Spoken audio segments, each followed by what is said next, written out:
오늘 말씀 앞부분은 우리가 감사라고 하는 부분을 먼저 좀 생각해 보려고 합니다. 오늘 아마 예배 드리러 오시면서 굉장히 어수선하셨을 거라고 생각하는데, 학교 정문 들어서면서 공사에다가 또 엘리베이터가 없는 4층까지 올라오셔야 되고, 또 예배 공간은 또 뭐 일부에는 그렇게까지 안 느끼시겠지만 막 비좁고, 생각보다 비좁고 넓은 데 있다가 좁은 데 오면 이제 또 언제 우리가 그랬냐는 듯이 또 그런 마음이 들 수 있거든요.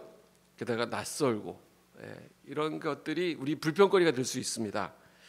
그래서 이럴 때 우리 입에서 나오는 말이 굉장히 중요하다라고 생각하는데, 우리가 뭐 불평하고 왜 이러냐, 뭐가 이러냐, 뭐 이렇게 할 수 있겠지만 일단 감사하는 것이죠. 이럴 때 우리 지난주에 우리 성도님들이 어떻게 얘기하시나 제가 굉장히 예민하게 좀 촉을 세워서 들어봤거든요. 근데 우리 성도님들이 하시는 말씀들이 너무 예쁘더라고요.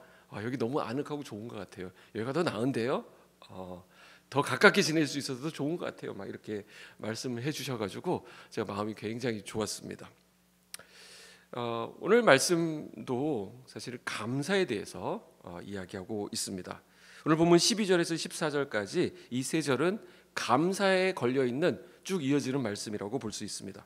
그러니까 우리 신앙생활은 감사만 잘해도, 감사 하나만 확실해도 우리 신앙생활은 끝났다, 이렇게 보는 거죠. 그 감사가 전부예요. 범사에 감사하는 것이죠.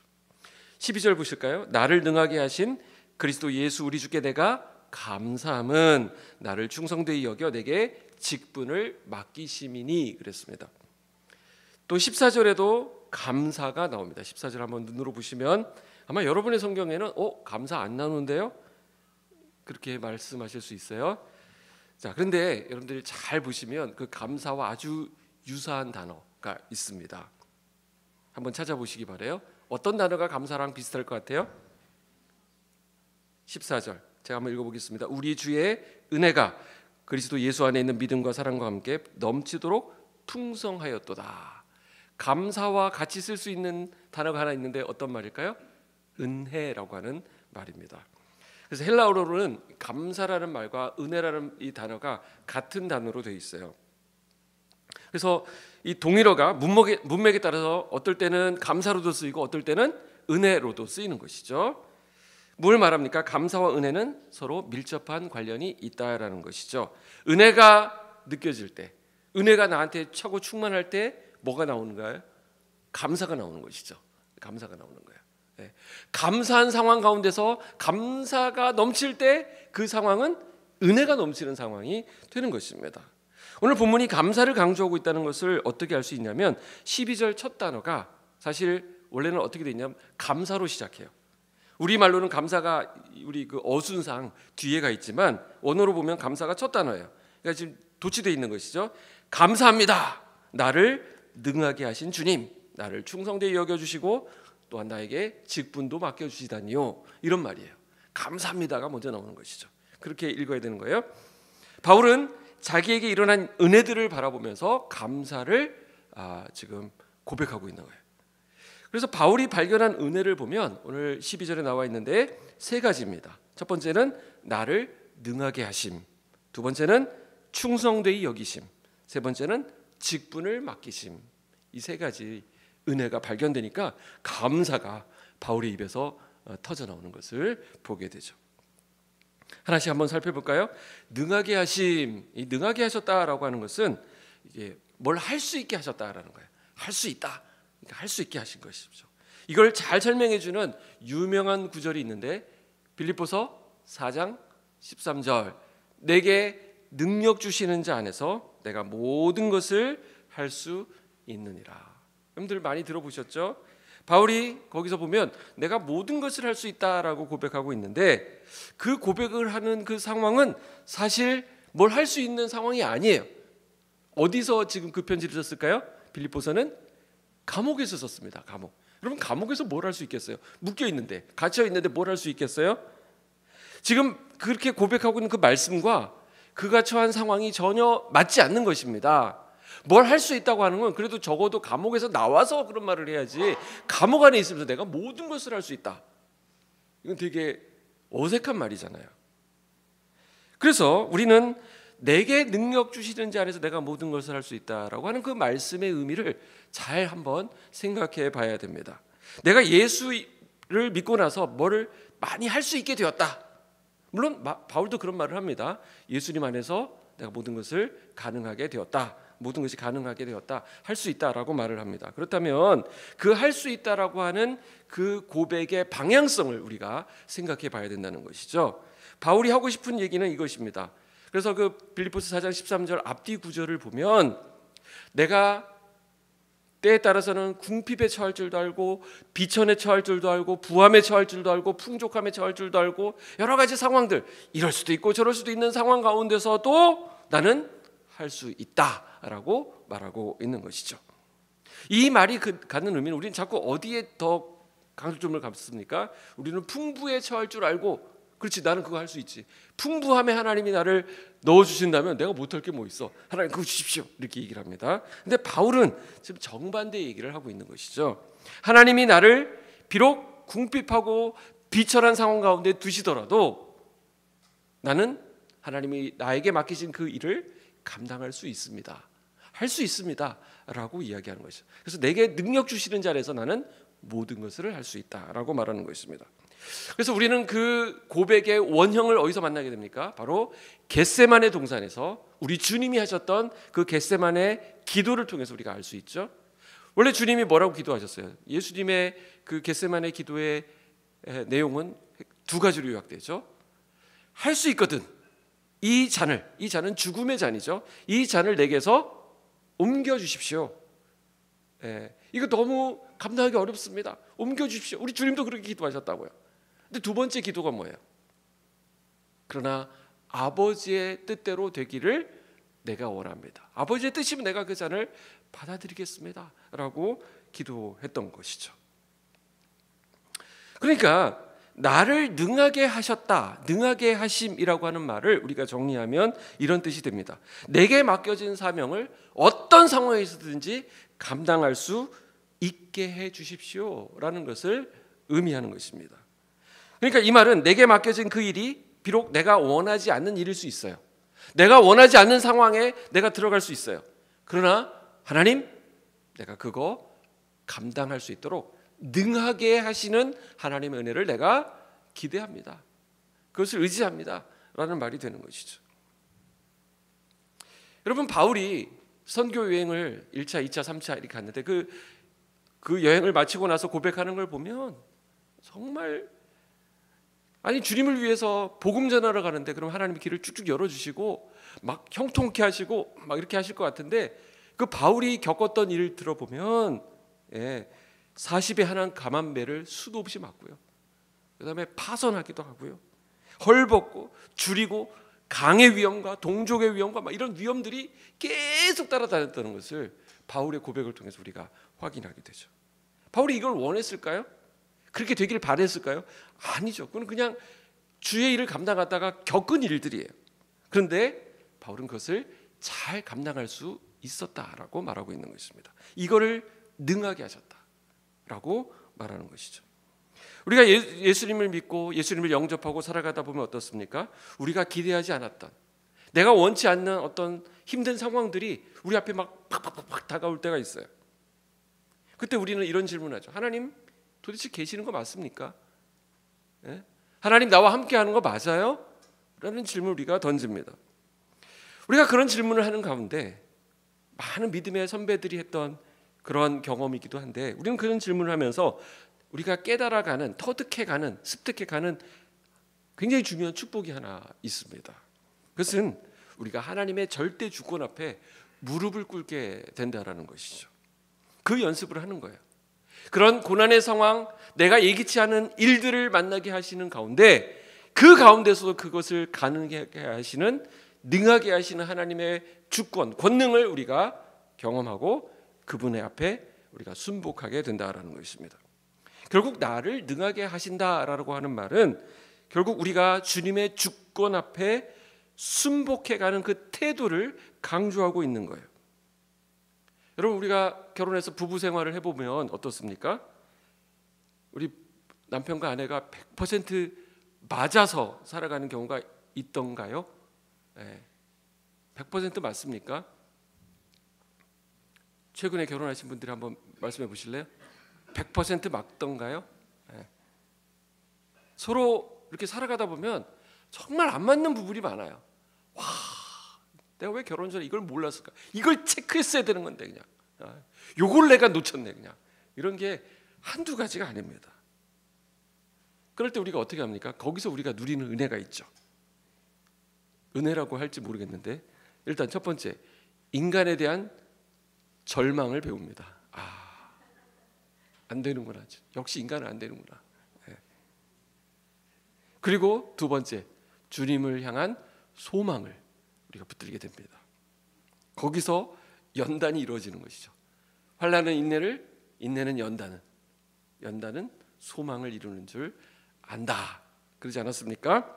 그래서 대부분의 아내들이 하는 고백이에요. 제가 남편을 보면서 절망하고 주님 바라보면서 소망을 이룹니다. 이렇게 고백을 하죠. 그거는 남편들의 고백이기도 해요. 아내를 보면서 절망하지만 주님 바라보면서 소망을 갖습니다 라는 것이죠. 그러면서 우리가 서로에게 순복하는 법도 배우고 또 하나님께 순복하는 법도 배워가는 것입니다. 결국 능하게 하신다는 말씀은 무조건 형통하게 하고 무조건 할 수 있다 하는 어떤 긍정의 힘 마인드를 막 불어넣어주는 게 아닙니다. 내 삶이 비록 힘들고 어려운 자리일지라도 그 자리에 나를 있게 하시는 그 하나님의 능하심, 거기서 버텨내게 하시는 그 하나님의 능하심을 말씀하고 있는 것이죠. 그걸 우리가 누구에게서 배웁니까? 비록 힘들지만 그래서 일체 거기 본문에 나오죠. 오래 참으심을 보이신 우리 주님, 우리 예수님, 그분이 우리의 유일한 소망이 될 수밖에 없는 것이죠. 우리에 대해서 얼마나 오래 참음이 많으셨을까요? 우리가 변화되도록 참아주시고 우리가 성숙하도록 참아주시고 우리의 그 모난 부분이 깎이도록 참아주시고 의구 이거서 하면서 막 그때마다 그냥 꿀밤을 주기 하셨으면 우리 막 온통 막 그냥 혹이 나가지고 그러고 있을 거예요. 형체를 알아볼 수 없을 정도. 근데 하나님이 우리를 참아주셨죠. 기다려주시죠. 그 주님으로 인해서 우리가 능히 감당할 수 있게 되는 것입니다. 그래서 능하게 하신다라는 것 속에는 우리를 능하게 하시기까지 참으시는 그 주님의 모습이 그 안에 이제 스며들어가 있는 것이죠.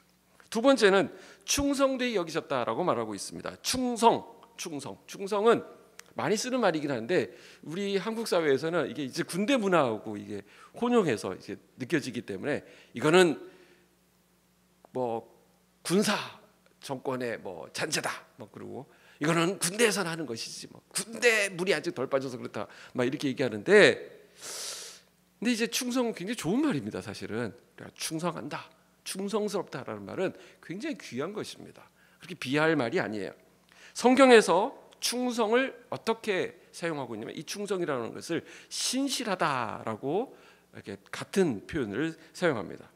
그러니까 신실하게 믿음직한 삶을 살아가는 것, 이것을 가리켜서 우리는 충성되다라고 말하는 것입니다. 자, 제가 여러분들에게 한번 묻겠습니다. 여러분들은 충성되십니까? 여러분들은 충성스러우신가요? 표정들을 보니까 내가 그래도 뭐 고개를 못 들 정도는 아니죠. 약간은 충성됩니다. 이런 표정이신 것 같아요. 정말 맞아요? 여러분들 약간이라도 충성스러우신가요? 아침에 저 목사가 저렇게 충성에 대해서 길게 얘기하는 거 보니까 그 정도 충성 갖고는 만족을 못 하시나 보다 막 이런 느낌을 받으시는 것 같아요. 그렇죠. 여러분들에게, 저와 여러분에게 이 충성됨이 없는 건 아니에요. 전혀 없진 않아요. 우리에게는 충성됨이 있습니다. 너무 귀한 부분이죠. 여러분들이 충성해 주시고 또 이렇게 섬겨 주시고 사실 이 자리에 이렇게 나와 주시고 우리 빗소금 우리 성도님들 중에는 충성된 분들이 참 많습니다. 어떻게 저렇게 충성스러울 수 있을까? 어떻게 저렇게 참 귀하게 섬겨줄 수 있을까? 내가 뭔 복을 이렇게 큰 복을 받았는가라고 생각할 때가 있어요. 그 섬겨주시는 그 모습 자체가 은혜가 되고 감독이 되고 그 자체가 많은 사람들에게 모범이 되는 그런 삶을 보여주시는 분들이 이 안에 많습니다. 거의 대부분이죠. 그런데 그런 의미에서 우리가 보통 일반적으로 충성을 얘기하는데, 여기서 말하는 우리가 충성해야 된다 했을 때 그 충성의 근거는 바로 하나님에게 있는 것입니다. 하나님이 충성되시다라고 얘기하는 거예요. 하나님은 모든 부분에 있어서, 특히 우리와의 관계에 있어서 하나님은 충성하시는 분이세요. 이 말이 좀 감이 안 올 거예요. 하나님이 충성되다? 하나님이 충성하시다? 좀 어색하지 않습니까? 그러니까 아까 충성하다는 말을 성경에서 어떤 말로 쓴다 그랬죠? 신실하다. 그래서 하나님은 우리에게 신실하시다라는 거예요. 같은 단어인데 하나님은 우리에게 신실하시고 우리는 하나님께 충성되는 것이죠. 하나님이 우리에게 대해서 그렇게 신실하시기 때문에, 충성되시기 때문에, 근데 여기서 주목해야 될 부분은 하나님 우리에게 충성되시죠. 근데 우리의 그 충성은 충성이라고 할 수 없는데 하나님이 그것을 어떻게 보신다는 거예요? 충성되이 여겨주신다라고 말씀하고 있습니다. 자, 여기서 주목해야 될 부분, 우리는 전혀 충성스럽지 않은데 우리를 충성되이 여겨주셨다라는 거예요. 여기에 진짜 우리가 감동하는 감격스러운 포인트가 있게 되는 것입니다. 왜 그렇게 충성되이 여겨주셨을 것 같으세요? 지금 우리의 모습을 보면 충성스러움이 보입니까? 아니죠. 뭐 상대적으로 내가 좀 지금 충성하고 있어 라고 느껴지는 부분이 있을지 모르지만 우리 하나님의 충성에 비하면 우리는 충성도 아니죠. 그런데 하나님은 우리를 충성되이 여겨주셨다라고 말하는 거예요. 여기 있는 모두를 하나님이 충성되이 여겨주셨다라는 것입니다. 근데 여기에는, 이 말 속에는 진짜 무서운 하나님의 각오가 들어있는 거 아세요? 우리를 충성되이 여기셨다라는 말을 하나님이 그냥 빈말로 하시는 것이 아니라 그 말 속에는 내가 반드시 너를 충성되이 만들 거야 라는 뜻이 들어있는 것이죠. 그러니까 하나님의 의지, 충성되이 여기셨다라는 것은 어떻게 보면 미래 완료형이에요. 하나님이 그렇게 선언하셔서 하나님이 선포하신 것은 반드시 미래 어느 순간에 이루어지는 것이죠. 그래서 이 말은 쉽게 할 수 있는 말이 아닙니다. 그런데 하나님께서 그 말씀을 하고 계십니다. 내가 너를 충성되이 여긴다라는 것이죠. 이것은 우리의 지금 상태, 처지, 지금의 내 모습, 나 여전히 이런 수준인데요, 그거와 상관이 없어요. 하나님이 하시겠다는 거예요. 하나님에게 강조점이 있는 것입니다. 하나님 스스로 그렇게 생각하시는 거예요. 속된 말로 하나님이 우리를 찍으신 거예요. 너 찍혔어. 하나님한테. 어떻게 찍힌 거예요? 충성되이 여길 사람으로 찍힌 거예요. 그러니까 우리는. 그래서 하나님이 우리를 충성되이 여겨주시고 그렇게 만들어 가시겠다라는 하나님의 의지, 각오가 이 안에 담겨 있는 것이죠. 그렇게 찍어 놓으시고 또 그렇게 만들어 가시는 거예요. 우리는 전혀 충성되지도 않고 또 그런 의지를 발동할 수 있는 능력도 안 되고 실력도 안 됩니다. 그런데도 그분이 먼저 내 삶에 찾아오셔서 전혀 충성스럽지 않은데 충성되이 여겨주시고 너 그렇게 될 거야 라고 말씀하는 것이죠. 그러니까 하나님과 우리 사이에 전쟁이 시작되는 거죠. 임재범이 노래합니다. 전쟁 같은 사랑. 제목은 모르겠네. 내 거친 생각과 불안한 눈빛과 그걸 지켜보는 너 막 하면서 막 하잖아요.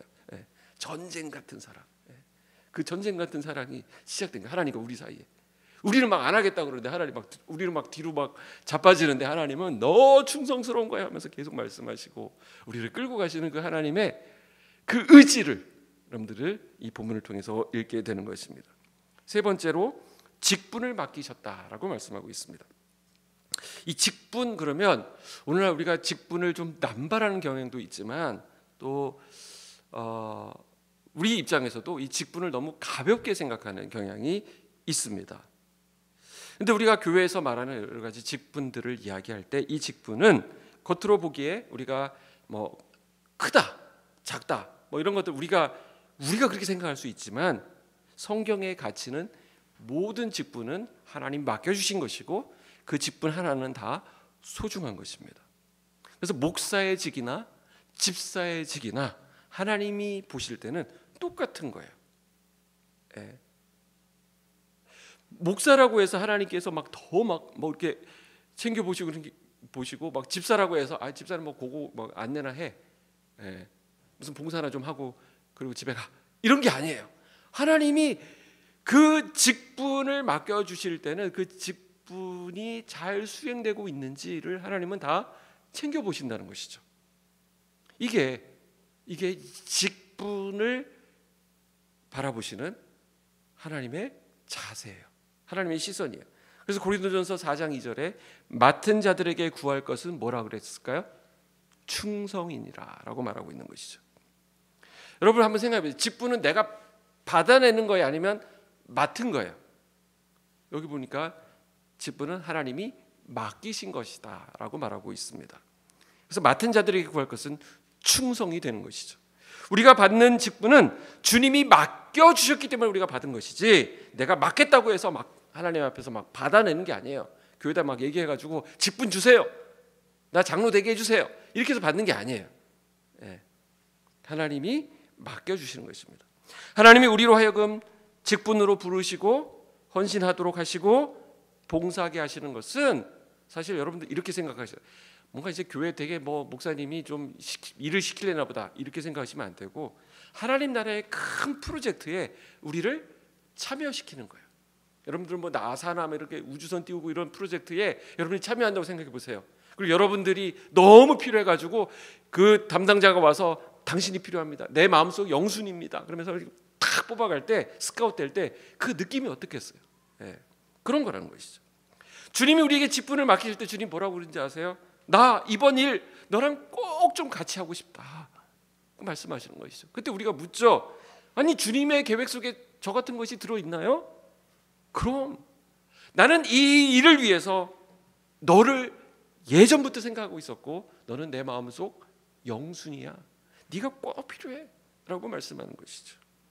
얼마나 감격스럽습니까? 바로 이런 느낌이죠.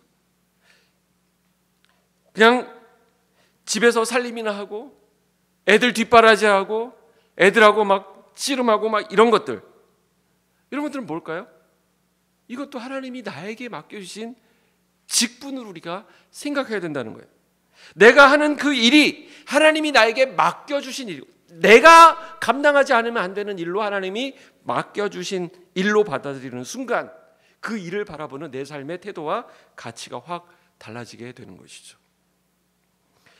제가 사역했던, 전도사로 사역했던, 제가 이제 그때 초등부를 맡았었는데, 초등부가 있었고 유년부가 있었어요. 유년부를 담당하셨던 그 부서에 부장님이 계신데, 그 부장님은 참 신실하신 분이에요. 부부가 아침 일찍 와서 예배당 그 교육관 거기 청소하시고 애들 기다리시고 아주 인자하게. 근데 이 부부가 오랫동안 아기가 없었어요. 그래서 아기 놓고 막 기도하고 막 여러 가지 시도도 하고 하셨는데 결국 아기가 생겼습니다. 얼마나 기뻤을까요? 근데 그 아기 이제 하는데 날 때가 돼서 이제 검사하지 않습니까? 그냥 뭐 아주 가벼운 마음으로 했는데 이제 다운 증후군 이제 판정을 받은 거예요. 청천벽력이죠. 근데 이제 여러 가지 권유를 받았지만 기도하고 그냥 낳기로 했어요. 근데 낳아 보니까 정말 다운 증후군이고 그렇게 되었습니다. 근데 이제 이분은 이제 그때 하나님이 나에게 이 아이를, 우리 가정에 이 아이를 보내셨다라고 고백을 했어요. 정말 감동이 되었는데, 그러시면서 그때 이제 제가 섬기던 교회 담임 목사님도 그렇게 권면을 하셨죠. 이제 가셔가지고 이 아이를 정말 하나님께서 누군가에게 맡겨야 되는데, 가장 이 아이를 잘 돌볼 수 있는 집안에 그 가정에 이 아이를 보내신 것 같다. 이 부모가 너무 훌륭하고 귀한 분인데 왜 나에게 이런 일이 일어났는가라고 생각하면 정말 끝도 없죠. 그러나 그렇게 이 집사님 부부는 그걸 받아들이셨어요. 그래서 이제 교회에서 하는 다른 섬김은 내려놓고, 왜 아이에게 많이 관심을 둬야 되니까 이건 나만이 할 수 있는 일이다 해서 이제 그 아이 하는데, 나중에 이제 애가 조금 이제 아장아장 걸을 때가 돼서 해보니까 누가 봐도 이제 얼굴은 이제 왜 그런 그 모습들이 있잖아요. 그런데 이 아이가 너무 많은 사랑을 받고 있다는 게 느껴져요. 그게 또 너무 또 이렇게 슬프기도 하지만 또 너무 귀하다라는 생각을 하게 되었습니다. 오늘 많은 가정에서 아이들 문제로 너무 힘들어합니다. 우리 부모님들 보시면 너무 힘들어하시는 것 같아요. 제가 이제 학교에 있다 보면 학교에서 상담하다가 안 돼가지고 저한테 보내는 케이스들도 있거든요. 그래서 이제 저희 교회인은 아닌데 영신여고 관련되신 분들의 부모님을 제가 상담하는 경우도 있어요. 이렇게 안 되니까. 보면 아이 때문에 너무 힘들어요. 이 10대 이 아이들을 이렇게 케어한다는 건 한국 사회에서 쉽지 않은 것 같아요. 특히 그 사춘기, 얼른 지나가라. 왜 아직도 사춘기냐? 이제 입시 준비해야 되는데 사춘기 지금 이런 생각이 들죠. 그런데 한번 잘 생각해 보시면 그 아이에게는 그 부모만이 그 역할을 감당할 수 있는 것이죠. 이야기를 들어주고 곁에 있어주고 우리 이제 나이 40, 50 돼가지고 언제 그 10대 애들하고 좀 이야기를 해보겠습니까? 누가 우리 곁에 와주기나 합니까? 놀아주기나 합니까? 그럼 우리 아이기 때문에 하나님이 나에게 맡겨주셨기 때문에 그 아이 그래도 다가가면 사랑하면 우리만이 할 수 있는 일이죠. 나중에 우리가 돈 많이 벌어가지고 돈 많이 모아가지고 어느 청소년 단체에 기부하고 뭐 어떻게 하겠다라는 생각들 우리가 가지고 계신 분들도 있을 텐데, 그래서 어떤 장학재단을 설립하고 청소년들을 돌봐주고 그런 꿈을 가지고 계시는 분이 있을 텐데, 사실 더 중요한 직분이 있죠. 지금 내 앞에 있는 아이, 이 아이를 우리가 돌보고 케어하고 그 아이를 위해서 기도하고 그 아이를 위해서 마음을 쓰고 하는 것이 하나님께 나에게 맡기신 가장 중요한 직분이 된다는 것입니다. 여러분, 비전 그러는데 하나님 나에게 비전을 주십시오. 하나님 나에게 비전 주시면 그 비전 감당하겠습니다 라고 얘기하는데, 여러분 비전은 뭔지 아세요? 비전은 하나님이 여러분들에게 이미 주셨어요. 그 비전은 내가 처한 상황이 비전이에요. 하나님이 나로 하여금 겪게 하신 아픔이 비전이에요. 하나님 나를 아프게 하신, 나를 겪게 하신 그 고난의 상황들이 있잖아요. 그 상황들이 나의 비전이에요. 그걸 겪어가다 보면, 내가 그것을 감당하다 보면 그것을 통해서 누군가에게 우리가 희망이 될 수 있고 이야기를 할 수 있거든요. 하나님이 나에게 그 일을 맡기신 것입니다. 근데 이게 맨정신으로 감당이 되느냐? 맨정신으로 안 돼요. 그래서 오늘 본문이 말하고 있는 것이 무엇이냐면, 우리가 긍휼을 입었다, 우리가 긍휼을 입은 까닭은 라고 이야기하고 있는 것입니다. 우리가 긍휼을 입었기 때문에 우리는 직분을 기쁘게 감당할 수 있는 거예요. 긍휼을 입지 않고는 이 직분을 감당할 수 없습니다. 오늘 본문에 보면 그래서 두 번씩이나 긍휼을 입었다라는 얘기가 나오는 것을 보게 되죠. 13절 먼저 보실까요? 내가 전에는 비방자요 박해자요 폭행자였으나 도리어 긍휼을 입은 것은 내가 믿지 아니할 때에 알지 못하고 행하였음이라, 이렇게 말씀하고 있고요. 우리 16절 말씀은 여러분들 한번 읽어주실까요? 16절 시작. 그러나 내가 긍휼을 입은 까닭은 예수 그리스도께서 내게 먼저 일체 오래 참으심을 보이사 후에 주를 믿어 영생 얻는 자들에게 본이 되게 하려 하심이라. 자, 바울에게 임한 긍휼이 무엇이죠? 13절 베이스로 보면 한때 바울은 어떤 사람이었어요? 비방자, 박해자, 폭행자, 그래서 죄인 중에 괴수였던 바울을 향해 주님은 일체 참으심을 보이셨다. 하나님이 참아주셨다는 거예요. 이 죄인을 참아주신 것이 주님의 긍휼입니다. 그래서 여러분, 긍휼을 쉽게 정리한다고 한다면 긍휼은 뭐라고 말할 수 있을까요? 긍휼은 좋은 마음으로 보아주는 것, 이게 긍휼이에요. 하나님이 우리를 좋은 마음으로 봐주신다라는 것이죠. 이게 우리가 하나님께 긍휼을 입은 거예요. 똑같은데 좋은 마음으로 보면 그냥 안 좋은 마음으로 그냥 아주 날카롭게 그냥 내가 분석적으로 이렇게 보면 그거는 다 걸리는 일이죠. 이건 다 비판 대상이야. 혼나야 될 일이에요. 그러나 좋은 마음으로 보면 그냥 다 좋게 보이는 거 있잖아요. 이게 우리에게 절대적으로 필요한 부분입니다. 여러분들 가운데 이제 뭐 사장님도 계실 수 있고, 어떻게 좀 가면 이제 지시해야 되는 위치에 있는 그런 분들이 있죠. 그런 분들이 이제 직장에 나가는데 긍휼이 없는 마음으로, 긍휼이 없는 상태로 직장에 출근하면 모든 게 다 짜증나게 보입니다. 그러면 이제 부하 직원들이 고생하는 거죠. 하는 것 하나하나가 다 마음에 안 듭니다. 긍휼 없이 내가 긍휼을 제거하고 오늘은 진짜 냉철한 시각으로 보리라. 다 걸리죠. 뭐. 다 마음에 안 들죠. 예. 지적질할 것 투성이에요. 다른 사람 눈에는 안 보이는데 사장님 눈에는 그게 기가 막히게 보이거든요. 예. 부교육자 때는 안 보이는데 담임 목사가 되면 보이는 게 있어요. 제가 긍휼을 빼고 보면 여기 이제 난리가 나는 거죠. 긍휼을 가지고 장착하고 보니까 내가 못 봤다. 안 본 거야. 그러면서 이제 넘어가는 거죠. 우리는 긍휼이 서로서로에게 필요해요. 좋게 여기는 게 필요하죠.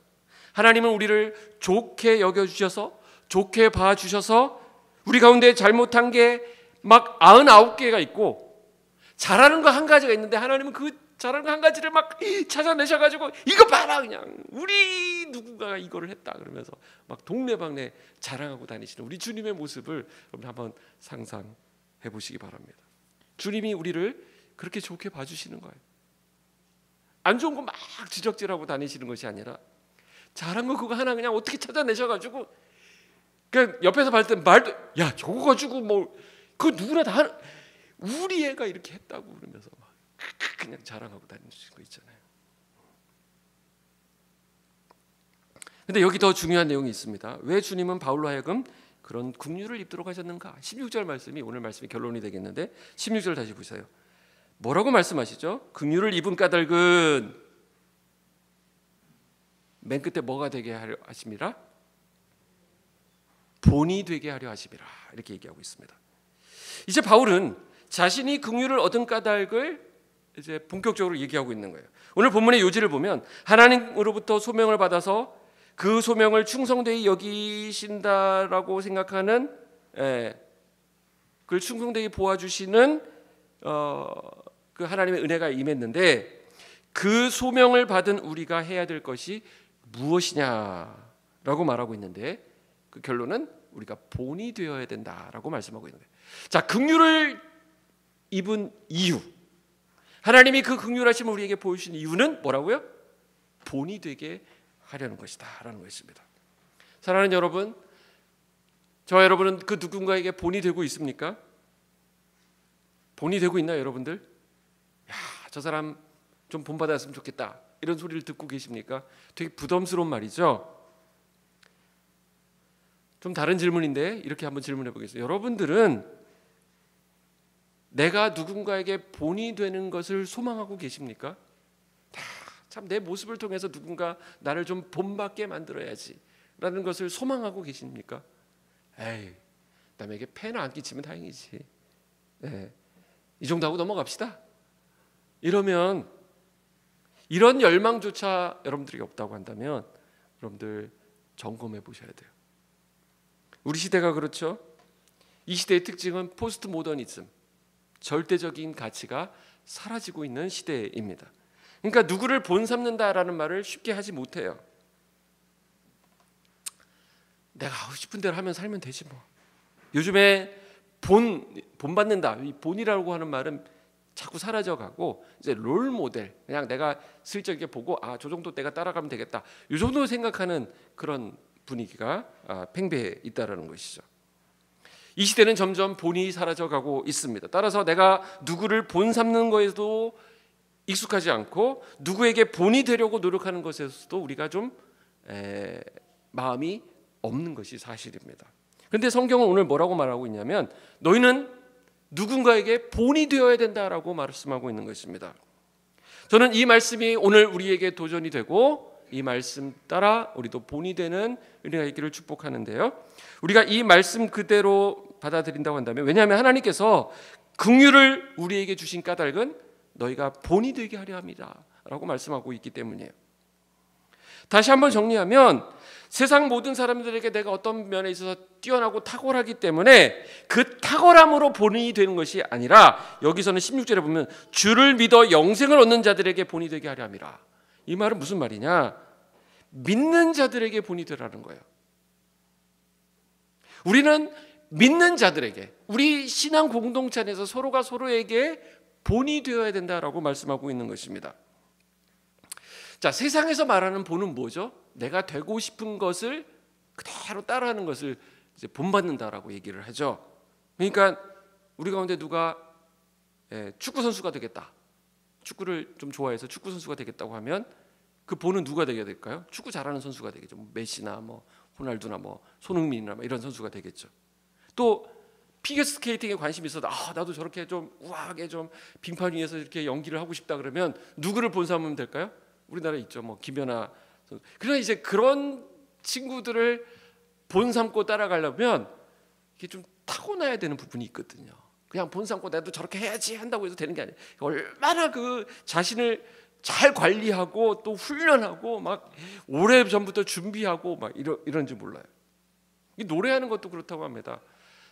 우리 교회 몇 번 왔던 그 헤리티지라고 있는데, 헤리티지 그분들하고 제가 교제할 일이 있어서 이제 이 헤리티지가 그 한 5명, 4명인가 5명 이렇게 노래 잘하시는 분들이 있고 뒤에 그 콰이어가 또 있거든요. 이 콰이어 훈련을 많이 해가지고 굉장히 노래를 잘합니다. 이번에 무슨 합창대회도 나가고 막 그랬던데 제가 물어봤어요. 이 콰이어에 계신 분들이 요 멤버들처럼 4-5명 멤버들처럼 이렇게 올라올 수 있냐? 그랬더니 그 리더 하시는 분이 그러더라고요. 어렵습니다. 그러더라고요.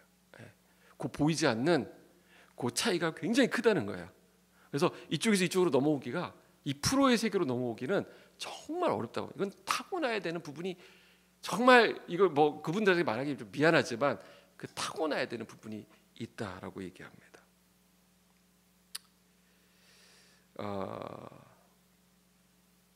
그러니까 본이 된다라는 것은, 성경에서 말하는 본이 된다는 것은 우리가 따라갈 수 있는 걸 얘기하는 것이지, 그냥 저 머리 놓고 막 이렇게 내가 흠모하는 어떤 그런 것들을 내가 어떻게 따라갈 수 있을까 하는 그런 거를 본이 되라라고 얘기하는 게 아니라는 것입니다. 본이 된다고 하는 것은 그저 내가 소망하는 것, 내가 저 사람처럼 돈을 많이 벌었으면 좋겠다. 그래서 어느 대기업 회장을 보면서 그걸 본삼아가지고 하려고 하면 못 따라가죠. 내가 저 사람처럼 노래를 잘했으면 좋겠다, 운동을 잘했으면 좋겠다, 공부를 잘했으면 좋겠다, 이런 건 성경이 말하는 본이 아닙니다. 여기 16절에서 주를 믿어 영생을 얻는 자들에게 본이 되게 함이라, 이 본이라고 하는 것은 탁월한 몇 사람에게 주어지는 재능을 말하는 것이 아니라, 여기서 본은 뭐냐면 우리말로 하면 사례가 된다, 그런 좋은 예가 된다, 실예가 된다, 이런 말이 되는 것이죠. 그래서 바울이 말하는 이 본이라고 하는 것은 어떤 몇몇 사람이 가지고 있는 그 탁월성 때문에, 그가 굉장히 뛰어나고 잘났기 때문에, 이렇게 훌륭하기 때문에 주어지는 어떤 그 본, 그걸 얘기하는 것이 아니라 하나님께서 그 자신 속에 일체 오래 참으셔서, 하나님이 오래 참아주신 것이 우리의 삶 속에 어떤 사례로 나타나는 것. 저런 인간도 저렇게 한다고? 저분이 저렇게 한다고? 그건 내가 따라할 수 있겠다 하는 그런 사례들 있잖아요. 그 사례들이 되라고 말씀하고 있는 것이죠. 저는 제가 본을 삼고 있는, 좋은 사례로 삼고 있는 것들을 몇 가지 좀 가지고 있어요. 우리가 이제 뭐 훌륭한 목사님들 뭐 얘기하면, 저도 이제 목사니까, 저는 목사니까 목사를 좀 본을 삼으려고 할 거 아니에요. 근데 그런 목사님들처럼 막 설교를 막 그렇게 한다든지 뭐 엄청난 능력이다든지 그런 것들은 제가 따라가기 좀 어렵죠. 그러나 제가 저거는 좀 따라할 수 있겠다 하는 좋은 제가 사례로 삼게 되는 게 있습니다. 제가 그분한테 배운 게 뭐냐면, 이게 성도들이 목사님 기도해 주세요 하면서 기도 부탁을 하잖아요. 기도 부탁을 해. 그러면 알겠습니다 하고는 내가 이제 새벽 기도 때나 뭐 내가 개인 기도할 때 그 기도해야지 하면서 하는데, 보통 그러고 나서는 까먹는 경우가 많거든요. 그리고 나중에 와서 목사님 기도해 주셔서 막 이렇게 했습니다 하면 흠칫흠칫 놀라는 경우들이 있거든요. 그건 어쩔 수 없는 것 같아요. 인간인지라. 그래서 제가 그분한테 배운 게 뭐냐면, 제가 존경하는 분인데 그분은 이렇게 한대요. 그 성도들이 부탁하면 그 자리에서 바로 전화 딱 끊고 바로 그 자리에서 기도하는 거예요. 돌아서서 오는 길에 기도하는 거예요. 그분을 위해서. 그러면 그게 머리에 남기도 하고 기도한 것이 되기도 하고, 또 그 약속도 지키게 되는, 저는 굉장히 좋은 걸 배운 거예요. 바로 기도하는 거예요. 바로 기도하자.